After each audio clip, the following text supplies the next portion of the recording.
Espace TV, le 22h.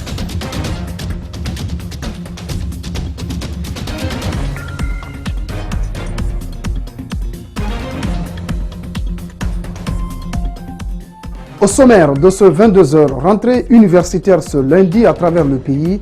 Pas de cours dans l'immédiat, l'heure est plutôt aux inscriptions. Comment se déroule cette opération dans certaines universités privées et publiques visitées par nos équipes? À suivre le reportage dès le début de ce journal. Y a-t-il eu des manquements dans la mise en place du cabinet du chef de file de l'opposition? En tout cas, le problème d'ampliation revient dans les débats. Que dit la loi? On a interrogé un juriste. Vous allez l'entendre dans ce 22h. Et puis enfin, le président somalien parle d'une catastrophe nationale après l'attentat à la bombe qui a fait au moins 260 morts et plus de 300 blessés. Voilà pour le sommaire. Bonsoir à tous et merci de nous rejoindre sur Espace TV. Ce lundi 16 octobre marque la rentrée universitaire en Guinée. Une rentrée du reste timide dans les établissements supérieurs publics. Les salles de classe sont restées vides et les professeurs absents. Les étudiants qui ont répondu à l'appel étaient juste venus pour l'inscription et la réinscription. Alseni Bari et Abdoulaye Kamara ont fait le constat à l'ISEC de Lambagny et à l'Université générale Lansana Conté de Sonfonia. On suit le reportage. Nous commençons notre constat par l'Institut supérieur des sciences de l'éducation de Guinée. Ambiance morose, salle de classe vide, les étudiants sont pour la plupart à la scolarité pour les inscriptions et les réinscriptions. Je suis venu, jusqu'à présent d'abord, je n'ai pas été inscrit. Je cherche comment faire, où on fait l'instruction, mais on m'a dit toujours, les gens qui devront s'acquitter à ça ne sont pas d'abord prêts. Nous sommes venus, les classes sont ouvertes. Maintenant, on n'a pas eu de professeur d'abord. Au parking, des enseignants assistants sont assis. Visiblement, ils ne sont pas là pour faire les cours. Ils observent un mot d'ordre de grève déclenché par leur syndicat au sujet de l'augmentation de leurs primes. À 100%, les professeurs ont répondu au mot d'ordre. Les étudiants sont venus, ils n'ont pas trouvé de professeur. Ils sont venus le matin, ils sont rentrés. À la direction générale, notre demande d'interview est rejetée d'un revers de main par le premier responsable qui s'est contenté de dire « Promenez-vous et constatez ». À l'université de Sonfonia, le constat est le même. Les étudiants sont assis dans la cour, d'autres à la scolarité. Les plus chanceux ont pu s'inscrire et se réinscrire. Je suis venu pour l'inscription. Quand je suis venu, je me suis sillonné dans toutes les salles, mais je n'ai pas trouvé les professeurs. Maintenant, je me retourne à la maison pour venir le dimanche pour voir si ils ont repris les cours. Je suis allé au niveau du département, on nous dit que ce n'est pas aujourd'hui le début des cours, que de venir après 2 semaines, c'est-à-dire le 1er novembre. Au rectorat, une importante réunion se tient entre le ministre de l'Enseignement supérieur, le recteur et les enseignants assistants pour le bon démarrage des cours. L'arrêté ministériel sur les primes des enseignants est reporté à une date ultérieure. C'est l'annonce qu'a fait le ministre de l'Enseignement supérieur après une rencontre avec les enseignants assistants et le recteur de l'université de Sonfonia. Abdoulaye Baldé était en tournée dans l'établissement supérieur public pour faire le constat sur la rentrée. Il est au micro d'Arseni Bari et Abdoulaye Kamara. Avec cet entretien, on a mis l'accent sur la formation des formateurs. Donc les assistants vont bénéficier de ces formations-là pour les permettre d'aller jusqu'au niveau doctorat. Donc c'est ce qui a été le point essentiel. Non, l'arrêté a été rapporté, l'arrêté conjoint. Donc il n'existe plus. C'était donc à l'instant le ministre Abdoulaye Baldé, ministre de l'Enseignement supérieur, des propos recueillis par Alseni Bari et Abdoulaye Kamara. Restons toujours avec cette rentrée universitaire dans les universités privées. Cette première journée n'a pas connu d'affluence. Les cours n'ont pratiquement pas repris. Sur place, l'heure est aux inscriptions. On fait le point avec Mamadou Kalisso et Salif Lifo Sissé. Il est 11h30 ce lundi, jour de la rentrée universitaire 2017-2018. À l'université Kofi Annan de Guinée, seuls quelques étudiants sont visibles dans la cour. Les salles de classe sont vides. Les cours n'ont pas véritablement repris. Pour le moment, les cours n'ont pas repris. C'est les réinscriptions qui continuent. Mais ce qu'ils nous ont dit, d'ici la fin de la semaine, là, ils vont afficher l'emploi du temps et nous allons entamer le cours. Même constat à l'université Nongo de Conakry. Ici, l'heure est plutôt aux réinscriptions des étudiants en file indienne devant le service de la scolarité. D'autres sont installés autour d'une table, remplissant des fiches de renseignement. Moi, je suis venu ici aujourd'hui juste pour faire la réinscription. Certainement, c'est demain ou après-demain que je vais recommencer les cours. Dans les deux cas, nous n'avons pas rencontré d'étudiants de licence 1. Néanmoins, certains responsables affirment avoir été contactés par des bacheliers qui souhaiteraient rejoindre leurs établissements. La situation est plus difficile en première année. Comme vous le savez, l'État n'a pas orienté de jeunes bacheliers cette année dans les établissements d'enseignement privé. Donc, en tout état de cause, des enseignements auront lieu dans toutes les filières en première année, mais un certain nombre d'étudiants nous ont fait part de leur intérêt. Pour cette rentrée universitaire 2017-2018, il est fort probable que certaines universités privées, qualifiées de petites, soient dans l'obligation de revoir leur fonctionnement à cause du faible taux d'étudiants qui pourraient s'y trouver. Voilà donc bonne rentrée universitaire aux étudiants. L'humanité célèbre ce 16 octobre la journée mondiale de l'alimentation. Cette journée est célébrée sous le thème « Changeons l'avenir des migrants, investissons dans la sécurité alimentaire et le développement rural ». En Guinée, selon le PAM, 17% de la population se trouve dans une insécurité alimentaire. Mariam Fodé Camara, Alseni Camara. L'alimentation est la première préoccupation de l'homme du point de vue biologique, d'où la nécessité de respecter la pyramide alimentaire. Les produits laitiers, par exemple, sont riches en calcium, en protéines et en vitamine A.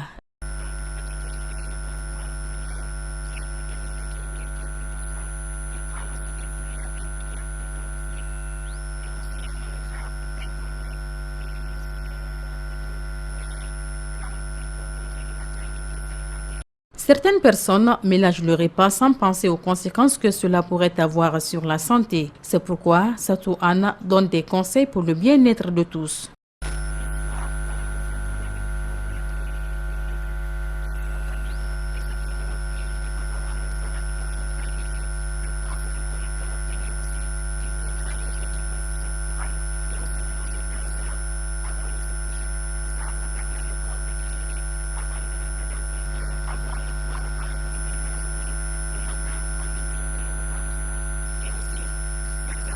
Autre problème auquel sont confrontés les Guinéens, c'est la consommation de certains produits périmés. Les responsables de l'Office national de contrôle de qualité disent avoir fourni des efforts pour assurer la sécurité alimentaire.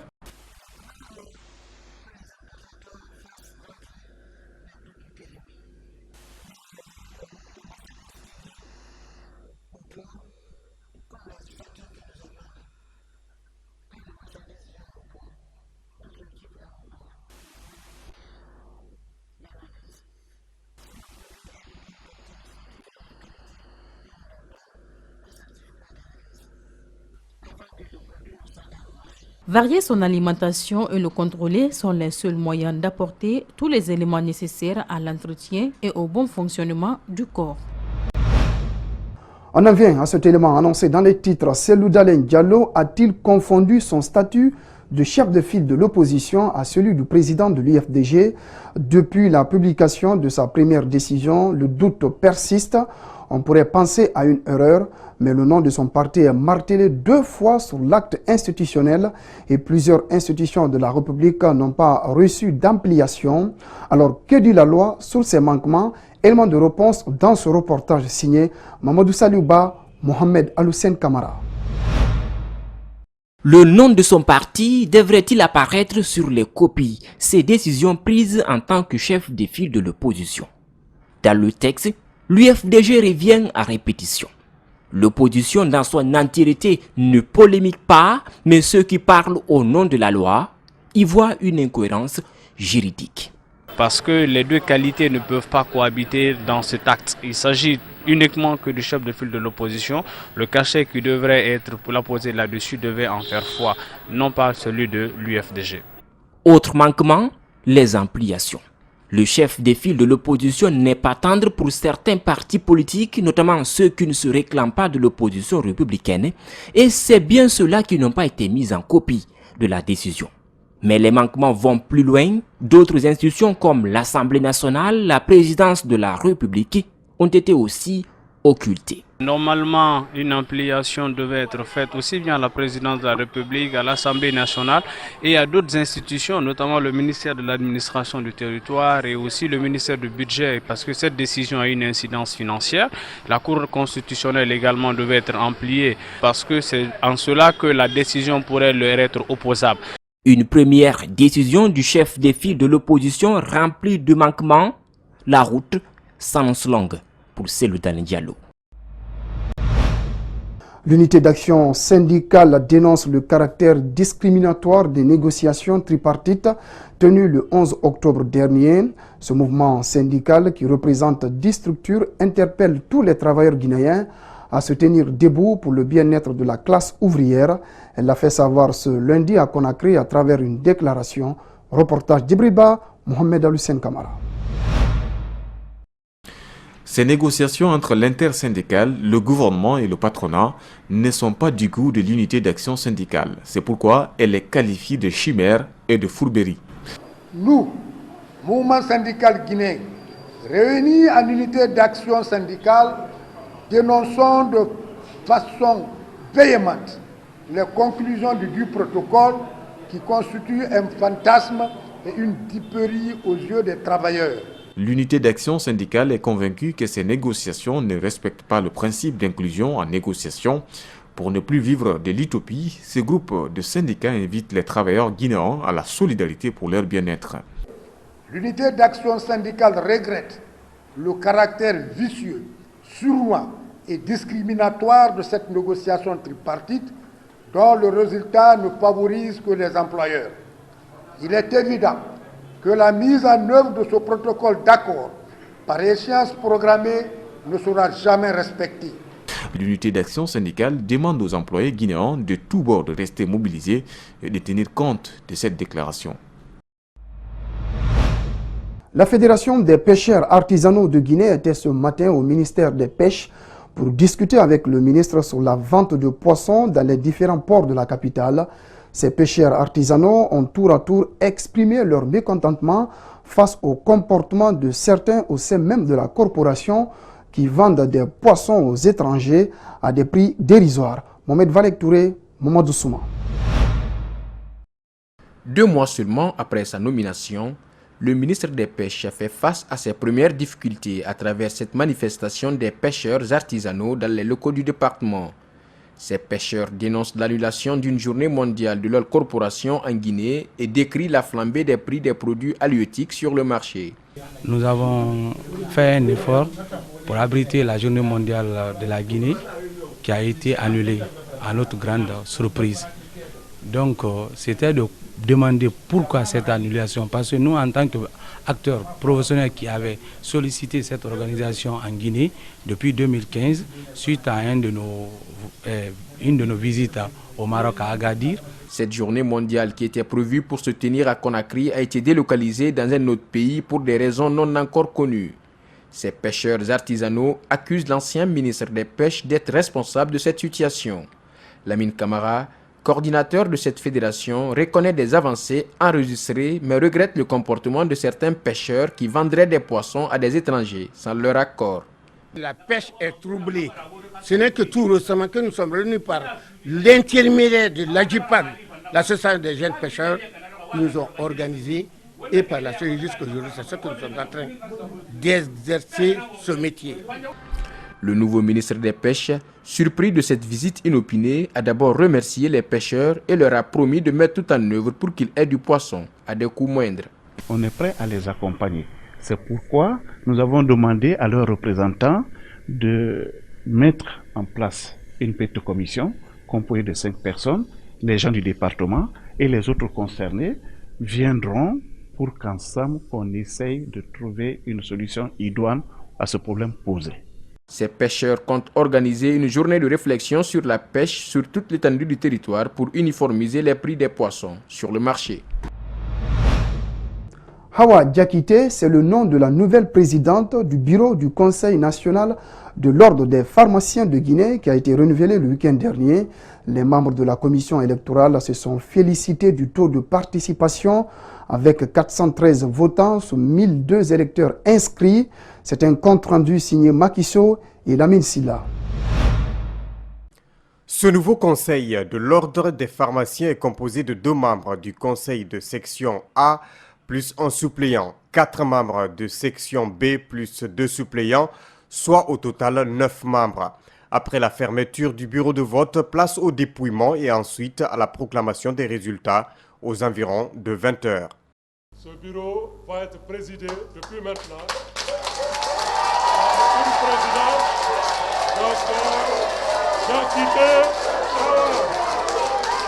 Cette équipe que j'aurai l'honneur de diriger durant cette mandature promet d'impulser à la profession une dynamique allant dans l'intérêt des pharmaciens et de nos populations. Nombreux sont les électeurs qui avaient hâte de voir ces élections se tenir enfin pour plusieurs raisons. L'ancien directeur de campagne du président sortant estime qu'il fallait un nouveau bureau. On ne leur a pas dit que c'est un bureau qui n'a rien fait, c'est un bureau exceptionnel où ils ont risqué leur vie à un moment donné. Et donc je suis témoin, risquent leur vie. Le président Fodé Oussou a risqué sa vie devant moi ce jour-là, il est tombé dans mes mains. Donc tout ça a été fait. Mais quand ça prend du temps, pendant des années encore, on a besoin quand même de renouveler, qu'il y ait d'autres nouvelles, surtout que lui il est dans un niveau encore beaucoup plus élevé.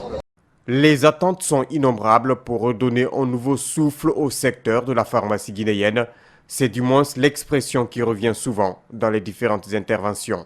Nous faisons ce vote dans l'espoir que notre blason sera redoré par le bureau entrant. Parce que nous ne pouvons pas dire que le bureau sortant n'a rien fait, mais nous sommes restés sur notre faim en tant que pharmaciens. Parce que la profession s'est dégradée davantage. Nous avons perdu la quintessence qui revient aux pharmaciens. Cet ordre professionnel des pharmaciens est un organisme à caractère corporatif institué par les lois guinéennes. La proclamation des résultats de cette élection s'est tenue en présence du ministre de la Santé. Pour Abdourahmane Diallo, chaque Guinéen a droit à la santé et au bien-être physique, un droit qui ne peut s'obtenir qu'à travers des médicaments de qualité et à un coût accessible. On l'écoute. Il était temps vraiment de renouveler cet ordre. Vous avez le ministère de la Santé donc, qui représente, qui a la fonction, la responsabilité donc, de définir la politique nationale de santé, l'aspect réglementaire, mais le ministère de la Santé ne peut pas tout faire. Vous savez qu'il y a donc ce qu'on appelle les organes consultatifs, ces organes qui sont responsables de tout ce qui est déontologie, du respect de la déontologie, du respect de la morale, du respect de l'éthique dans la pratique de ces fonctions. Donc aujourd'hui, nous avons finalement mis en place cet organe qui permettra vraiment de moraliser le secteur pharmaceutique en République de Guinée. Donc c'est un organe qui est indispensable pour le ministère de la Santé. Vous avez vu les différentes responsabilités de cet organe qui ont été énumérées ici aujourd'hui. Je pense que tout Guinéen est conscient de tous les problèmes que nous avons eus jusqu'à présent. Vous regardez les officines. Les pharmacies se piétinent les unes les autres. Nous avons fait une cartographie, par exemple, des officines sur Conakry. Sur l'ensemble des quartiers de la région de Conakry, vous avez des quartiers qui ont jusqu'à 9 pharmacies. Et il y a d'autres quartiers qui n'en ont aucune. C'est dire que vraiment la règle d'une pharmacie pour 10 000 habitants n'a jamais été considérée, elle n'a jamais été respectée. Le président de la République vraiment attend du ministère de la Santé que l'ensemble de ces problèmes soient résolus aujourd'hui. Et avoir un conseil national de l'ordre des pharmaciens est indispensable pour faire face à ces différents problèmes. Le ministre de la Santé, Abdourahmane Diallo, des propos recueillis par Macky Sall. Un semi-marathon de 5 km pour un réveil musculaire pour des travailleurs évoluant dans les structures privées, le mouvement associatif évoluant dans les girons de Médecins sans frontières s'affiche avec le slogan « Nous nous soignons avec nos cœurs ». Après le parcours, les athlètes ont eu droit à une adresse des organisateurs. Mamadou Sadio Badé, Abdoulaye Kamara. 150 participants, 19 structures pour 5 km à parcourir. Le mouvement associatif MSF Guinée organise pour la 3e fois ce semi-marathon. Les participants sont prêts à bouger. Le départ donné, aussitôt les athlètes galopent. Une course ralentie, parfois l'on assiste même à une marche. Les 3 premiers sont déjà arrivés. Ils hurlent de joie.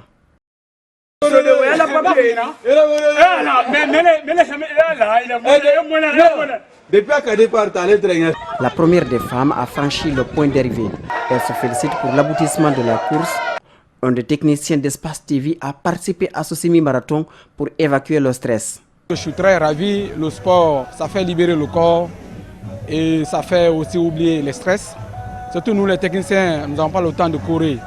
Mais les dimanches quand même, si nous pratiquons le sport, ça va nous amener à ne pas être malade, à être en forme comme les autres. Bon, c'était trop bien de faire déjà toute la distance, de courir toute cette distance. Et ce qui était bien, c'est de continuer jusqu'au bout. Donc moi, je n'ai pas imaginé que ce serait première, mais dans ma tête, c'était de continuer jusqu'au bout et pas vraiment gagner.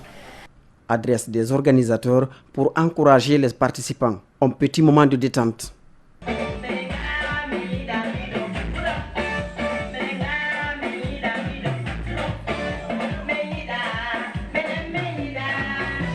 Enfin, la remise des prix aux gagnants.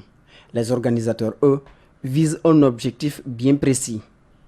L'objectif était d'apporter un plus à la lutte contre la stigmatisation liée au VIH. Et parallèlement à cela, nous avons voulu expliquer aux gens ce que MSF fait, pour qui nous le faisons et comment nous le faisons. Lutter contre toute forme de stigmatisation des personnes atteintes du VIH-Sida, le mouvement associatif au sein de Médecins sans frontières a bénéficié du soutien de plusieurs ONG partenaires. Sport encore, Paris osé sur la jeunesse au Satellite Football Club. Le nouveau président du club a tenu sa première conférence de presse ce dimanche à Taouya en face de la presse sportive. Les stratégies d'épanouissement de l'équipe, les nouvelles orientations et objectifs de ce mandat ont été émis. Mohamed Souma et Lamine Silla, explication. Le club de Ratoma s'attend à un nouvel élan sur les 2 prochaines années avec Aboubakar Sidiki Doumbouya à sa présidence. À 28 ans, ce jeune entrepreneur vivra sa première expérience à la tête d'une équipe de première division. Une des raisons de cette concession, la confiance de la veuve de Benoît Camara, fondateur du Satellite en l'an 2000. Vraiment, j'ai confiance en lui. Et je me suis séparée avec l'ancien président des fédérations de football guinéenne. C'est juste parce qu'il n'a pas respecté le protocole d'accord qu'on avait signé. Donc je vois ça ne va pas, ça fait 5 ans qu'il était dans Satellite. Donc je préfère de changer, c'est comme ça. Satellite FC commence un nouvel épisode, mais se veut toujours fidèle à sa politique que la fougue de la jeunesse pourrait consacrer face à un défi des plus grands. Je vais m'inscrire dans la continuité du président fondateur, M. Benoît Camara Gassona, qui avait une très grande ambition pour le football guinéen et qui avait comme vision de faire de Satellite un club formateur. J'ai accepté ce challenge qui est de fédérer la commune de Ratoma autour d'un club pour que le football à travers le Satellite FC puisse être au cœur de sa commune. Les soutiens pour bien mener cette mission se manifestent, comme celui de Tidiane Souma, des maisons Tidiane World Music. On est heureux aujourd'hui que quelqu'un de nous mette un pied dans le football. Il aura tout notre soutien, il aura tout notre apport. Tout n'est pas argent. L'expertise, le management à sa place. En 17 saisons, le club a amassé 8 trophées dont 2 titres de champion de Guinée, 2 coupes nationales et une super coupe avant d'être en diète depuis maintenant 9 ans, à laquelle même la génération dorée de François Kamano n'aura pas mis fin. Voilà, c'est la fin de ce journal. Merci de votre aimable attention. Merci aux téléspectateurs qui nous suivent du côté de Kouroussa. Ce journal est à retrouver sur notre site espacetvguinée.info. Excellente soirée à tous.